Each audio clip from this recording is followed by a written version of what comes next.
até sua obra completar. E assim será feito, porque é o Espírito Santo que garante e age. Essa obra que começou não hoje, nem no ano passado, nem no século passado, mas há muito tempo atrás. E é essa obra que queremos ser parte. Por isso nós queremos revisitar o original.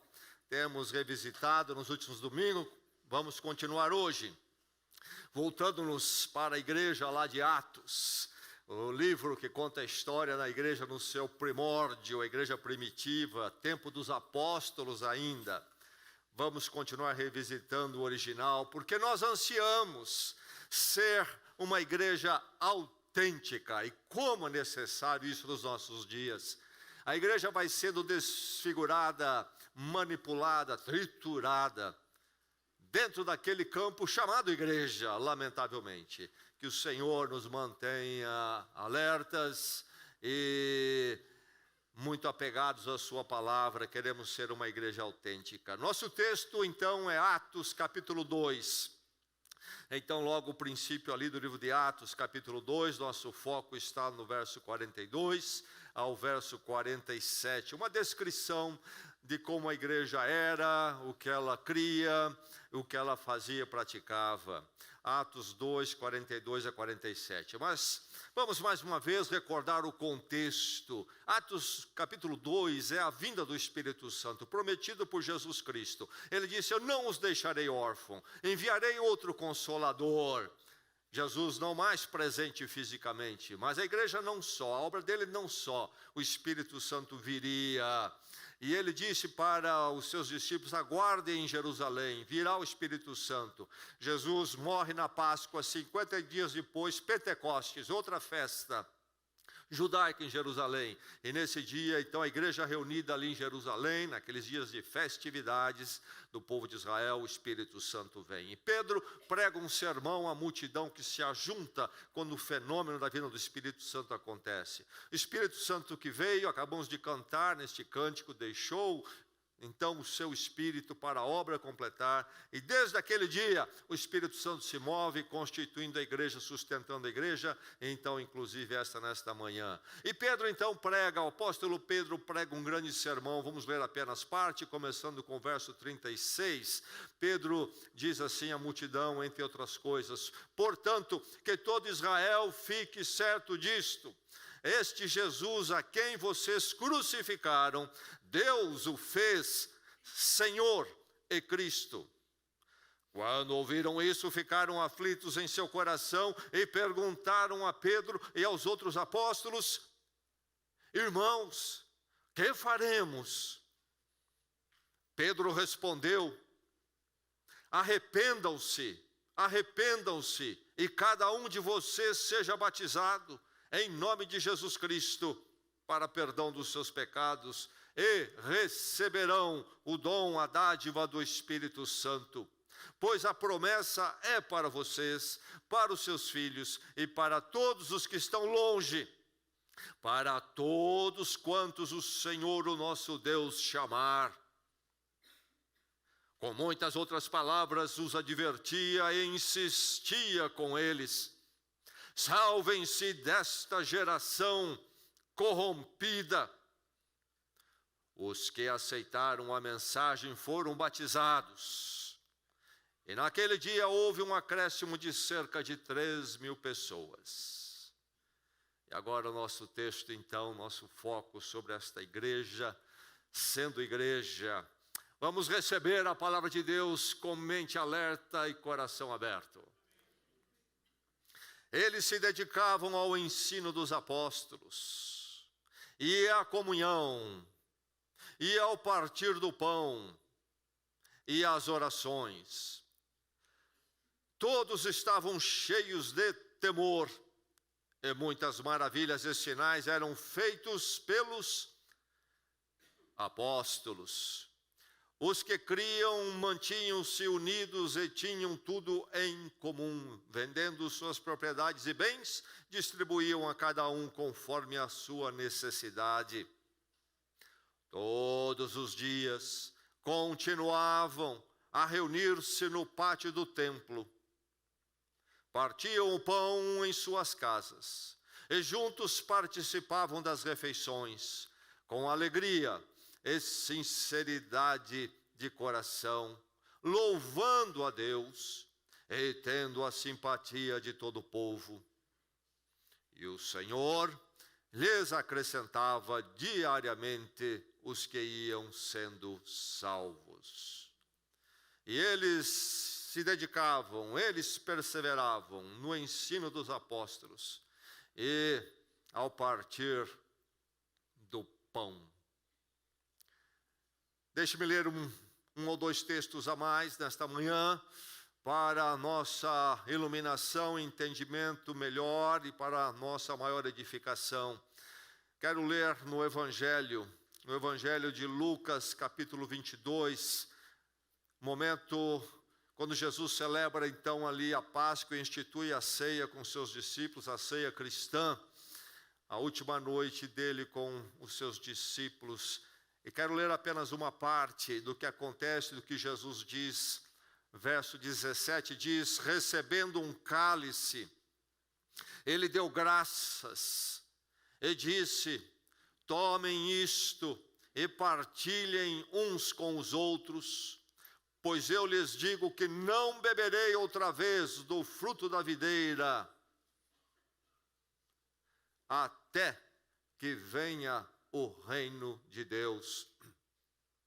Tomando o pão, deu graças, partiu-o e o deu aos seus discípulos, dizendo: isto é o meu corpo dado em favor de vocês, façam isto em memória de mim.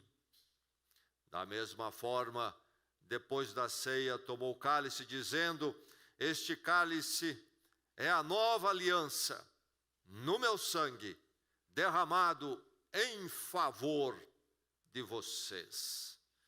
Façam isto em memória de mim. E agora no Evangelho de João, capítulo 6. Neste capítulo nós temos um momento quando Jesus ali multiplica o pão e distribui à multidão. E depois ele faz algumas colocações, usando aquele momento quando o pão foi multiplicado, para apresentar, usando os elementos, o pão ali em particular, para apresentar o sacrifício que ele faria na cruz. Então, há um jogo aqui de metáfora. E eu quero ler a partir do verso 53. Jesus lhes disse: eu lhes digo a verdade, se vocês não comerem a carne do Filho do Homem e não beberem o seu sangue, não terão vida em si mesmos. Todo aquele que come a minha carne e bebe o meu sangue tem a vida eterna, e eu o ressuscitarei no último dia, pois a minha carne é verdadeira comida, e o meu sangue é verdadeira bebida. Todo aquele que come a minha carne e bebe o meu sangue permanece em mim, e eu nele. Da mesma forma como o Pai que vive me enviou, e eu vivo por causa do Pai, assim aquele que se alimenta de mim viverá por minha causa. Este é o pão que desceu dos céus. Os antepassados de vocês comeram maná e morreram, mas aquele que se alimenta deste pão viverá para sempre. Ao ouvirem isso, muitos dos seus discípulos disseram: dura é essa palavra, quem pode suportá-la? E sabendo em seu íntimo que os seus discípulos estavam se queixando do que ouviram, Jesus lhes disse: isso os escandaliza? Que acontecerá se vocês virem o Filho do Homem subir para onde estava antes? O Espírito da vida, a carne não produz nada que se aproveite. As palavras que eu lhes disse são espírito e vida. Jesus diz: todo aquele que come a minha carne e bebe o meu sangue tem a vida eterna. Mas o verso 60 diz que os discípulos ali reagem. Dura essa palavra. Que palavra difícil, até escandalizadora. Dura essa palavra. Quem pode suportá-la? Falar sobre comer carne humana e beber o sangue.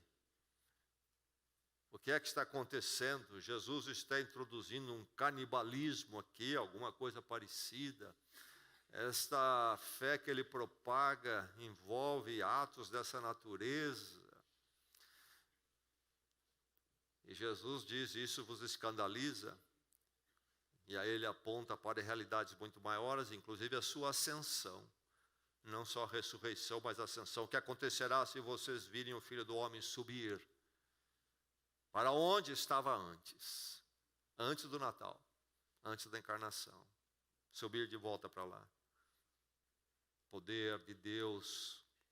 Jesus está falando sobre o poder transformador que só Deus pode fazer e fará através da obra dele. E então ele deixa muito claro: o Espírito Santo da vida. A carne não produz nada que se aproveite. Ele não está falando de que comer pão é comer a carne dele fisicamente, que comer essa carne física, o pão, é que há de trazer a vida eterna que ele fala aqui. Não. É o Espírito Santo que dá vida. A carne não produz nada. É tudo metafórico. As palavras, diz ele no verso 63, as palavras que eu lhes disse são espírito e vida.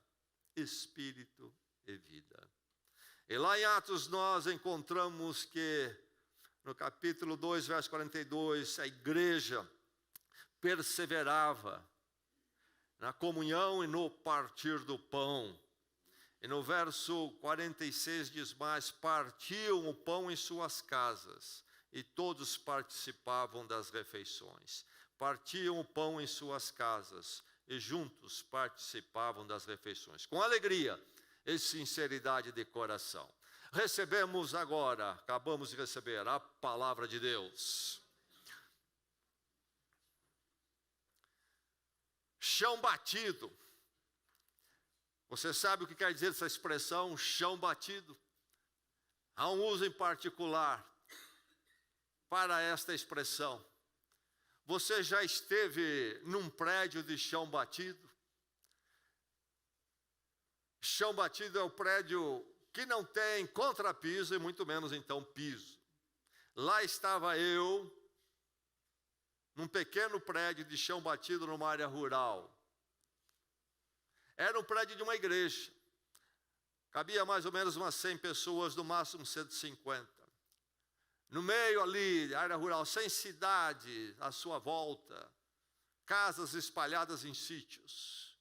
E ali estávamos agrupados naquele salão tão simples, de terra, o piso. E estávamos celebrando simplesmente a ceia, a mesa do Senhor. Aquela que Jesus instituiu, e nós lemos em Lucas, o cálice e o pão. E disse: fazei isto em memória de mim.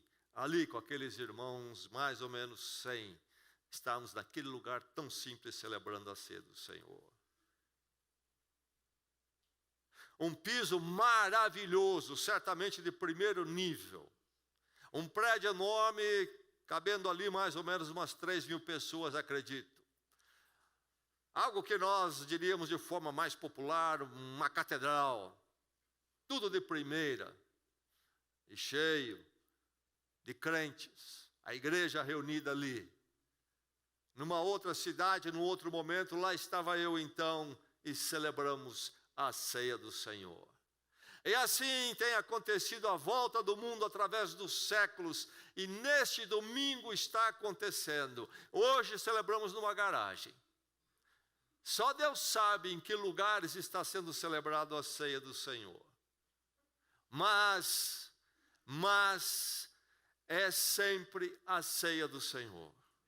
E não é o prédio, não é o lugar, mas é o povo de Deus, em obediência à palavra de Deus, e debaixo da ação do Espírito Santo, celebrando o que Cristo ordenou, para um momento de edificação, um momento de crescimento na verdade de Deus e aprofundamento no grande amor de Deus por nós em Cristo.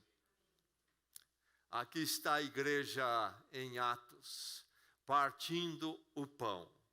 E naqueles dias e depois, nas décadas seguintes, era costume a igreja celebrar a ceia que nós celebramos então liturgicamente como culto, como uma parte final de um jantar. Eram chamadas festas do amor da igreja. Celebravam uma refeição. Você pode encontrar isso, por exemplo, na primeira carta de Paulo aos Coríntios, capítulo 11. Ele fala ali sobre o momento de refeição, e a igreja tem problema para administrar isso, a bagunça, e ele escreve aquela carta naquele capítulo corrigindo os problemas ali. Mas havia a refeição e depois então a celebração da mesa do Senhor. E nós encontramos aqui em Atos capítulo 2, a igreja celebrando a ceia. Primeiro perseveravam no partir do pão, certamente a ceia do Senhor. Mas depois, como isso era feito? Era a multidão, num dia cresceu-se 3.000 almas.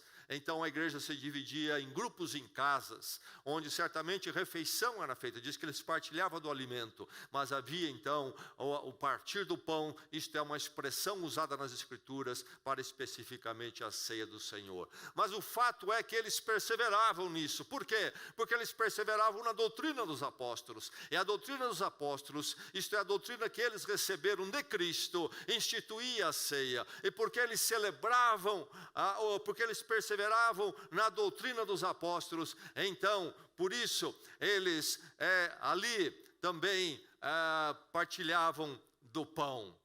Temos um visitante, eu creio que haveremos de conseguir não ter a competição aqui entre eu e o visitante. Muito bem, então, eles perseveravam na doutrina dos apóstolos, por isso perseveravam na comunhão e no partir do pão. Fidelidade, eles eram fiéis no partir do pão, era algo que estava na vida deles, e isto era algo presente na vida daquela igreja. Se você chegasse a Jerusalém lá, naqueles dias, você ia notar que eles se reuniam com muita alegria nas casas, e ali como igreja, debaixo dos apóstolos, celebravam a mesa do Senhor, a ceia do Senhor. A igreja de Jesus Cristo tem se mantido fiel em partir o pão, através dos séculos, neste dia à volta do mundo, tantas vezes, e que seja assim na vida desta igreja e na sua vida. E possamos entender o que nós fazemos, por que fazemos. E entendendo o que fazemos e por que fazemos, fazermos sempre, celebrarmos sempre de forma fiel. Fiel no coração, na forma de entendermos, na forma de praticarmos. E então na prática, isto é, não só entender, mas executar, vivenciar sempre isto. Fidelidade. Reconheça o Senhor no celebrar da ceia do Senhor. É preciso reconhecer, a ceia do Senhor não é uma invenção da igreja, nem de uma liderança de uma igreja, não é uma invenção de uma denominação. A ceia do Senhor, o partir do pão, é uma ordenança do Senhor. Disse ele o que? Fazei em memória de mim. Fazei, o verbo é então no imperativo, uma ordem que a igreja deve cumprir. Não é algo que a igreja vai ter como opcional, alternativa, que pode fazer, pode não fazer. Não, é uma ordem do Senhor. Por isso nós temos que, em nossa vida em particular, e nós como igreja coletivamente, sempre observarmos o partir do pão. Fazer isto em memória de mim. Nós entendemos que é um memorial, e um memorial que então nos edifica. Não é apenas um lembrete, um dia Jesus morreu na cruz, não, mas um lembrete, um memorial que tem tudo a ver com o nosso relacionamento com Deus e que nos edifica.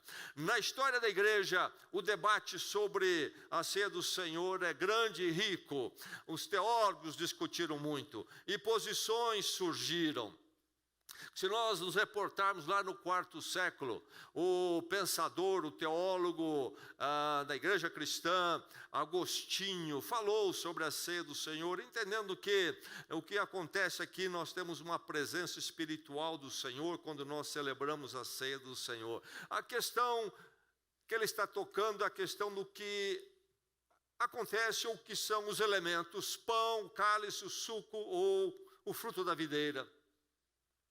E aí, através da história, a coisa caminha. No século IX, houve um debate entre dois monges da época, e ali a discussão sobre o que acontece com os elementos quando se celebra a ceia. E o monge francês Ratramo disse que nós temos apenas a presença espiritual do Senhor quando celebramos, e o pão e o fruto da videira permanecem como são, mas um outro monge francês também, Radberto, disse que não, e começou a introduzir a ideia mais mística de que há uma mudança no fruto da videira e no pão quando nós celebramos a ceia do Senhor. Bem, aí está o debate no século IX depois de Cristo, e vai crescendo e vai dominando a ideia de que há alguma transformação nos elementos pão e fruto da videira quando celebramos a ceia. A Igreja Católica vai abraçar finalmente o entendimento da transubstanciação. Realmente, no pensamento católico romano, realmente o pão se torna o corpo de Cristo, o fruto da videira, verdadeiro sangue de Cristo. Eles vão explicar isto, não como que nós temos visivelmente ali o corpo de Cristo, mas eles vão trazer uma explicação metafísica em que os acidentes, isto é, o que nós vemos, permanece pão, permanece ali o fruto da videira, mas na essência se torna ali milagrosamente, misticamente, verdadeiro pão, verdadeiro sangue de Cristo. E essa ideia é da Igreja Católica até hoje. No Concílio de Trento, no século XVI, isto foi estabelecido de uma vez por todas no pensamento católico romano. E então, quando o sacerdote coloca a sua bênção sobre os elementos, há essa transformação. Por isso, inclusive, eles creem que o pão, a hóstia, se presta o culto que é devido a Deus. Podemos até nos ajoelhar em culto, etc. No pensamento católico romano, eles fazem uma separação de veneração e culto. Então você se ajoelha, por exemplo, diante de uma estátua representando um santo, e eles dizem: ali você não está cultuando, ali você está, o que eles chamam, usando palavras do grego, dulia, uma veneração. E quando você se ajoelha diante de uma estátua representando Maria, Nossa Senhora, você está fazendo uma hiperdulia, isto é uma superveneração para ela. Então é uma superveneração, para os outros apenas veneração. Mas quando você vai se ajoelhar diante de Deus e então diante da hóstia, porque se torna o verdadeiro Cristo, você está fazendo uma latria, isto é, um serviço de culto, um serviço a Deus, e aí faz essas distinções. Mas enfim, aquilo que eles entendem ser reservado somente para Deus, eles dão aos elementos da ceia, porque creem nessa transubstanciação, se transforma. E a discussão continua, surge a reforma. Lutero vai falar, não, transubstanciação, vai falar em consubstanciação.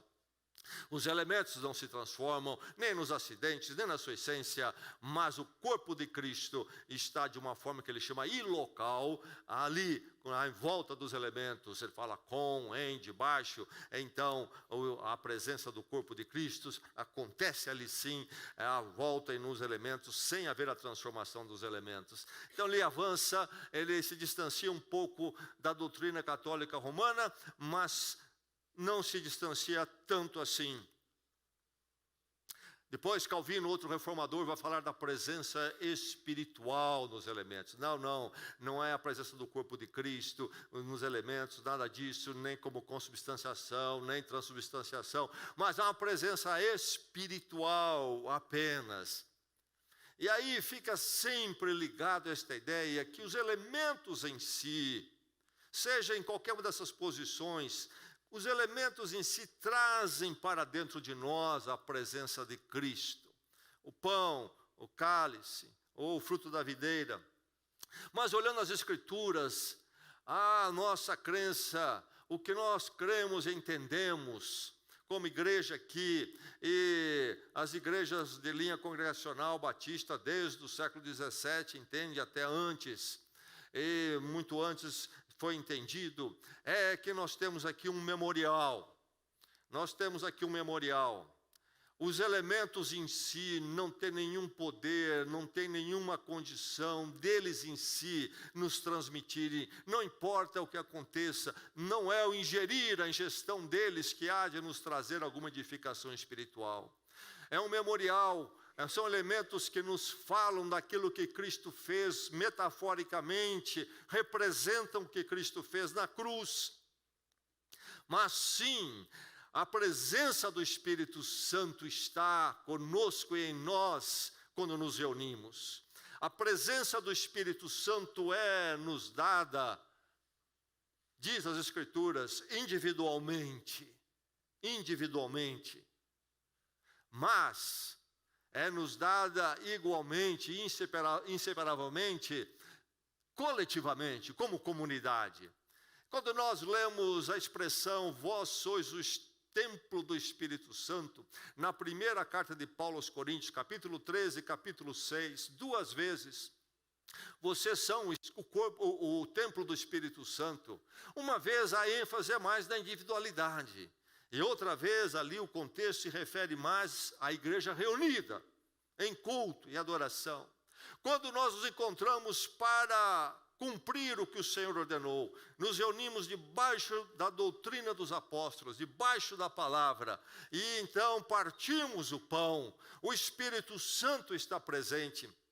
E aquilo que nós fazemos obedecendo a palavra tem uma mensagem viva que o Espírito Santo então traz ao nosso coração. E na nossa atitude de fé, de devoção, é um momento então de bênção em nossas vidas. Mas enfim, quando nós celebramos, independente até da interpretação aqui, mas quando nós celebramos, quando a igreja celebra, é sempre reconhecendo o Senhor. Ele ordenou e assim nós fazemos. E Ele ordenou não para um mero luxo, mas para a bênção das nossas vidas. Não apenas para nos dar mais trabalho, criar mais um compromisso em nossas vidas, mas sim para nos abençoar, nos edificar. Quando nós celebramos, e vamos celebrar nesta manhã, nós reconhecemos que Ele é o Senhor, Ele ordenou e nós cumprimos, porque Ele ordenou, Ele é o Senhor, e quando o nosso Senhor ordena, Ele ordena para a bênção nas nossas vidas. Nós vamos continuar fielmente então, partindo o pão, reconhecendo sempre que Ele é o Senhor, nos colocando debaixo da doutrina que Ele deu aos apóstolos. Fazer isto em memória de mim. Mas é preciso vivenciar então a irmandade. O que é que nós estamos fazendo quando nós nos encontramos? Celebrando a fé em mim. Sim, a salvação tem sua dimensão individual. Jesus fala daquele que crê, daquele que crê. Mas uma vez crendo, isso nos coloca na comunhão. Não era assim na igreja em Atos? E partiam o pão sozinhos, individualmente? Não. Não. Partiam como igreja, grupo nas suas casas. É uma comunhão. A mesa, na forma de uma refeição. Não é interessante que Jesus deixou uma refeição? Ele não deixou outras coisas. Eu já mencionei para muitos de vocês isso, eu trago novamente para a sua reflexão. Você olha religiões e eles têm mandamentos, ordens a cumprir de coisas complicadas. Israel, particularmente Jerusalém, recebe turistas, cristãos aos milhões. Grande fonte de lucro para a nação de Israel. Cristãos e cristãos vão a Israel, vão a Jerusalém. Mas você não vai encontrar um texto nas Escrituras, uma palavra de Jesus Cristo dizendo: vocês precisam visitar Jerusalém uma vez na vida. Mas você encontra ele dizendo: fazer isto em memória de mim. Não importa se for no chão batido. Jesus não deu nenhuma condição material, física, coisa humana. Não importa se é numa catedral. Fazer isto em memória de mim. E o fazer, então, no plural, ali ele com seus discípulos. A mesa expressa comunhão de família. A igreja também é chamada de família nas Escrituras Sagradas. Minha esposa prepara quase que todos os dias uma refeição. E eu apareço para participar com ela ali. Por quê? Porque eu estou com fome? Também. A comida é boa? Sim. Eu apareço porque para encher a pança. Não, é muito mais. É para vivenciar com ela a verdade que somos uma família. É mais do que a comida. É mais do que a comida. E por isso que na ceia do Senhor, o tamanho, a quantidade dos elementos não é importante, porque é a expressão desta comunhão. E eles então ali juntos, com alegria, partiam o pão. E note bem esse repartir. Nós lemos nos evangelhos Jesus ali partindo o pão, partindo o pão. O que quer dizer essa expressão partir o pão? O conceito, a ideia é o quê? Comunidade. Você parte para repartir então, para não comer sozinho. Se vai comer sozinho não precisaria talvez nem partir o pão. Era só segurar e morder. Mas a ideia e o conceito é comunitário, não sozinho, não sozinho. Esta é a ideia da igreja. Nós não celebramos a ceia sozinhos na nossa individualidade, nem mesmo nas nossas casas com a presença de um pastor, por exemplo. Ela deve ser sempre uma expressão eclesiástica, da igreja celebrando. Eu celebrando como igreja, como uma família do Senhor. E aí nós celebramos de forma litúrgica. Não é como fazer um lanche no McDonald's. É isso aí, então comer junto, e dizer que nós gostamos um do outro, sim, mas é mais do que isso. É liturgicamente, é como culto na presença de Deus. Quando você lê a primeira carta de Paulo aos Coríntios, que eu já citei, capítulo 11, na igreja de Corinto havia um problema com a ceia. A ceia virava um problema ali, ele precisou colocar ali ordem e correção. Porque a ceia deve ser celebrado de forma ordeira, conforme Jesus Cristo ensinou, conforme Ele fez. Não de qualquer jeito, come o que quer, do jeito que quer, a hora que quer. Não, com quem quer, não. É algo cultico, é litúrgico. E precisamos fazer regularmente. Estar sempre presente na vida da igreja, a ceia do Senhor. Porque nela nós vivenciamos a irmandade, é um ponto de contato, de convergência para nós, enquanto povo de Deus. É preciso, então, fielmente partir o pão. Vamos assim fazer sempre, vivenciando nossa irmandade em Cristo Jesus. Nossa irmandade não na categoria profissional, porque todos nós trabalhamos na mesma profissão. Não na categoria econômica, porque todos nós temos o mesmo valor de renda. Não na categoria de atrações estéticas, porque nós gostamos das mesmas coisas, apreciamos as mesmas coisas. Não, mas porque nós igualmente fomos alcançados pela obra de Cristo na cruz, da qual a mesa do Senhor nos fala. A mesma graça, o mesmo amor. A verdade, o ponto é que todos nós, independente de qualquer outra coisa, somos pecadores e carentes de Deus e precisamos da obra de Deus em Cristo na cruz, da qual a mesa nos fala. Vamos sempre vivenciar essa irmandade. Que momento maravilhoso este. Agora, é preciso avaliar a sua condição, e eu preciso avaliar a minha condição. Esta celebração da ceia é a celebração do ser igreja. E isto é apenas para aqueles que são igreja. Não é para qualquer um que apareça, mas para aqueles que realmente são igreja. Pedro prega o seu grande sermão lá no dia de Pentecostes. Nós lemos parte. E ele diz: este Jesus que vocês crucificaram, Deus o fez Cristo e Senhor. E aí chega um momento quando o povo fica desesperado. Ali Deus traz a eles o peso da condição deles diante de Deus. São culpados, são devedores, são pecadores. E eles gritam, bradam: o que faremos? Tal é o desespero das distâncias que eles veem, que eles estão diante de Deus ou de Deus. O que faremos?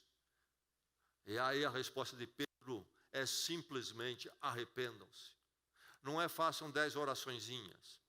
Não é venha andar um pouquinho mais com a gente. Venha achar nossa igreja bonita. Venha achar nossos programas bonitos. Porque você é muito bonito e muito bom, você merece a nós. E não é porque você sabe que você é tão bom e tão bonito que você precisa andar com coisa bonita. Essa igreja é bonita, eu vou andar com ela. A coisa é séria, profunda e fala de algo horrível. Arrependam-se. Isto é, todos vocês são pecadores, como todo ser humano é, estão longe de Deus, vocês são muito bonitos aos seus olhos das pessoas, mas Deus conhece o profundo do coração e a necessidade humana urgente é arrependimento. É chegar àquele momento que cai em si e diante de Deus manifestado na cruz, reconhecer ali que era a sua morte o que Cristo tomou sobre ele. A sua culpa, a sua pena caiu sobre ele. Tal é a gravidade. Aos olhos santos de Deus, tal é a gravidade do seu coração e seus caminhos e pensamentos. E ali então, morrendo com Cristo, você nasce no poder do Cristo ressurreto para uma nova vida. Aí está a ideia do arrependa-se, esta metanoia, esta meia volta, mudança completa, diametral. Eu vivia de uma forma, pensava de uma forma, hoje é de outra, vivo para Deus, transformado por Ele no perdão de Cristo na cruz, nasci para uma nova vida, o Espírito da vida, o Espírito Santo da vida, disse Jesus, aqui no Evangelho de João, quando os discípulos se escandalizaram com a ideia de comer carne e beber do sangue, etc. Jesus diz, o Espírito Santo é quem dá vida. E ele já havia falado sobre isso no capítulo 3 de João, quando Nicodemos foi falar com ele, e ele disse para Nicodemos, é necessário nascer de novo, nascer do Espírito Santo. Enfim, se eu vou tomar, vou participar da ceia, eu preciso ser igreja, ter passado por essas experiências de conversão, de transformação, de entrega em Cristo. E então, ir ao batismo, como disse Pedro aqui, sejam batizados. Aí, a mesa do Senhor é para mim. Eu preciso avaliar minha condição, ser igreja e com a igreja. Não estar rachado com a igreja. Não estar alienado da igreja. Não estar à parte, na marginal, mas estar com a igreja. 2 erros comuns que crentes, de forma aí corriqueira até, acabam praticando, fazendo em relação à ceia. Aqueles que querem ser igreja apenas celebrando a ceia. Quando é que tem a ceia do Senhor para ir lá na igreja? Quantas vezes já vi essa pergunta? Quando é que tem? Ceia lá. Preciso, sabe? Faz tempo que eu não vou, faço a ceia, preciso fazer. Errado. Nós não somos igreja apenas no dia de ceia. Nós somos igreja no dia da ceia porque nós somos igreja. Sempre. Estamos com a igreja. Somos igreja. Andamos com a igreja.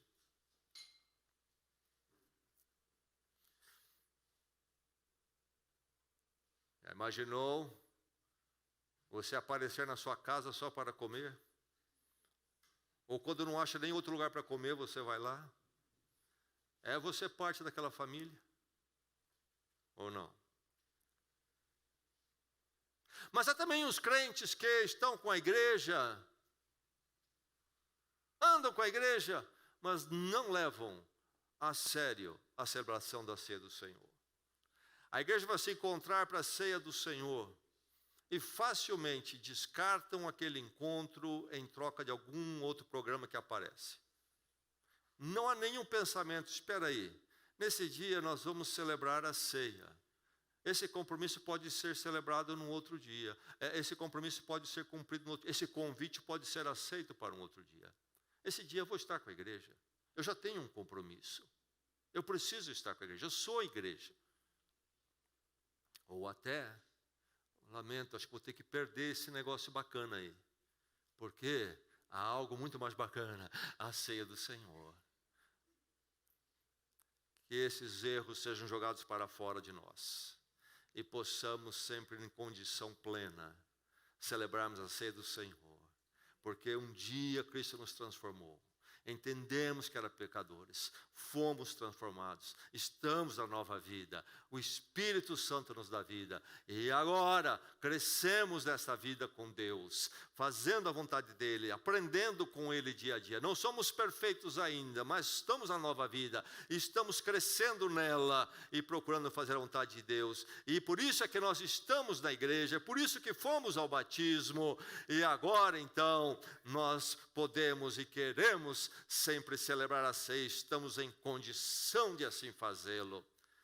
Então, meu irmão, minha irmã, a igreja aqui, vamos nos apropriar desse privilégio. Participar, partir o pão é um privilégio. É um privilégio daqueles que foram convertidos, aqueles que foram alvos da graça do Senhor, como diz Pedro lá na promessa, a todos quantos o Senhor chamar. Nós fomos alvos dessa graça, deste amor imerecido, e desta graça e deste amor poderoso, para nos perdoar de todos os nossos caminhos tristes, lamentáveis, malignos, e nos dar vida, a vida nova com Deus. Em Cristo o Espírito Santo nos dá vida. E nós vamos ao batismo, como eles foram em Atos, depois que se arrependeram, foram ao batismo como testemunho desta fé, dessa transformação, descendo as águas. Morri com Cristo, Cristo morreu a minha morte.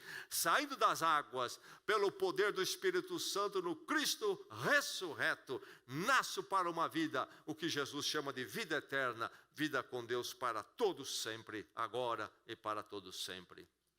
Um privilégio nosso participarmos da ceia do Senhor. Assim os nossos irmãos lá em Atos faziam, viam com privilégio. Por isso eles estavam sempre celebrando e não deixavam de realizar o partir do pão. Há um documento preservado, que não é Bíblia, mas é do tempo dos apóstolos, é do primeiro século.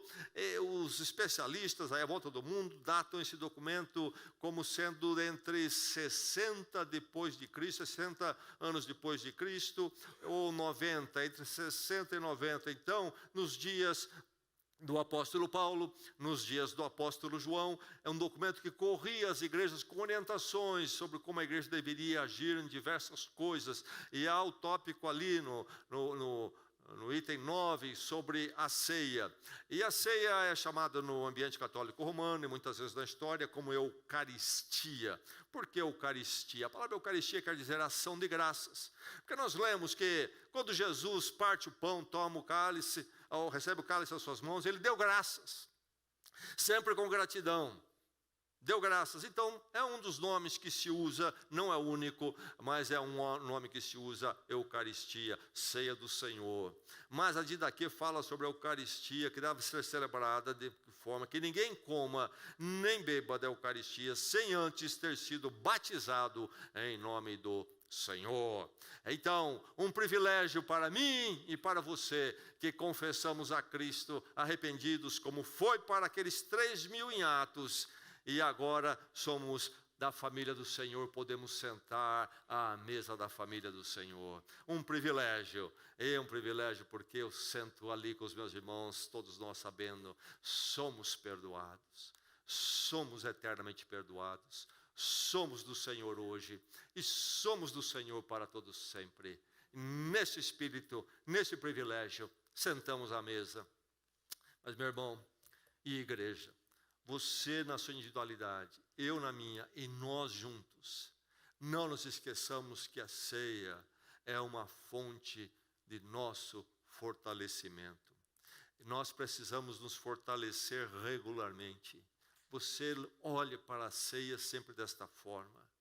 A ceia do Senhor, como eu já disse, é deixada por Cristo, não para trazer mais um incômodo para as nossas vidas. Cristo é esse Deus caprichoso, que gosta de fazer umas coisas com a gente aí desnecessárias. Não, meu irmão, não deixou nenhuma peregrinação para Jerusalém. Ele deixou apenas isto: faça em memória de mim, celebre. Mas por quê? Porque Ele sabe que para mim e você é importante regularmente nós temos algo que nos leva a ver muito de perto, de forma muito vívida, o que Ele fez na cruz por nós, quando o seu corpo foi partido, e o seu sangue verteu em nosso lugar, e a sua vida se foi, e a minha morte caiu sobre Ele, e isto diante de mim, para que eu nunca me esqueça, e eu seja sempre confrontado com isso, regularmente, e de uma forma litúrgica, cultica, estabelecida como igreja, para que seja um momento então solene, nobre, quando eu realmente paro para me haver com essas verdades na minha vida e reavaliarmos diante de Deus em Cristo na minha caminhada com Ele. Como é necessário a ceia. Jesus Cristo deixou à mesa do Senhor esse privilégio porque eu e você precisamos.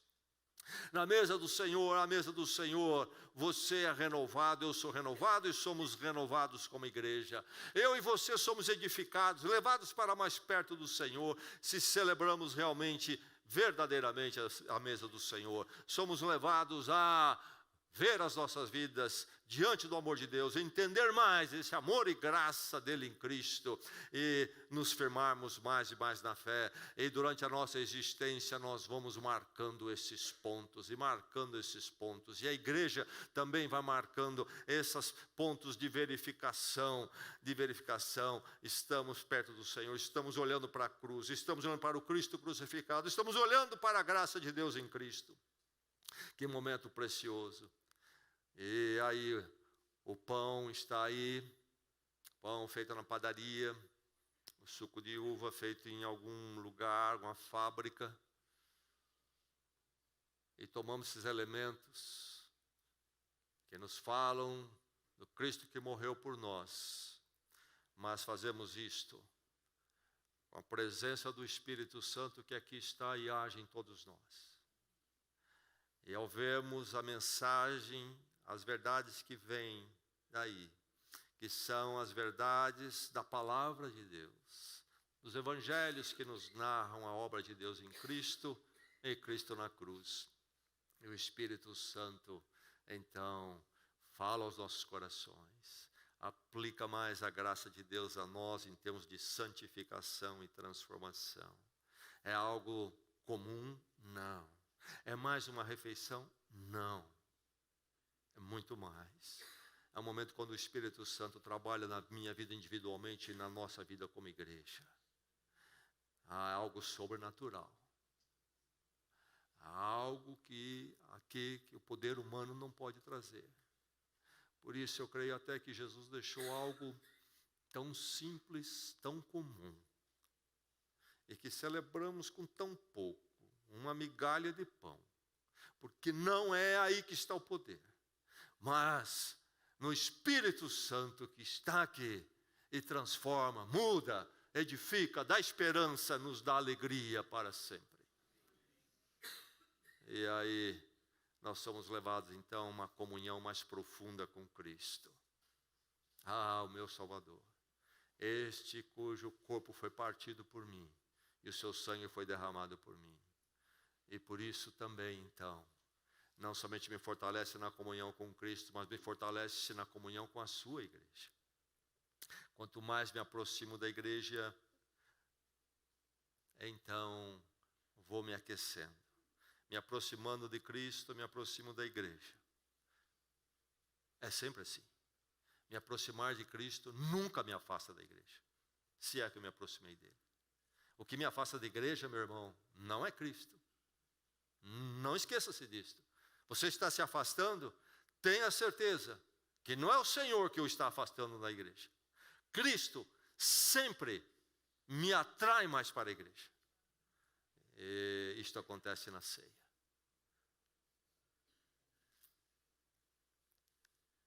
Sou confrontado com a graça de Deus que eu não merecia. O que eu não podia fazer como um condenado, Ele fez por mim, Ele se deu em meu lugar.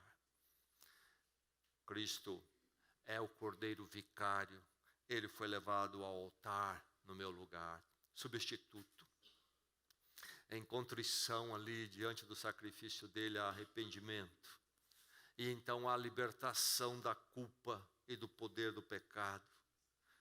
E há reconciliação com Deus. E há o meu colocar, eu ser colocado, e cada um de nós ser colocado, e a igreja ser colocada no reino de Deus. Nos tira do reino das trevas e nos coloca no seu reino da luz. Este reino eterno que nunca passará. E vivemos nessa comunhão para sempre.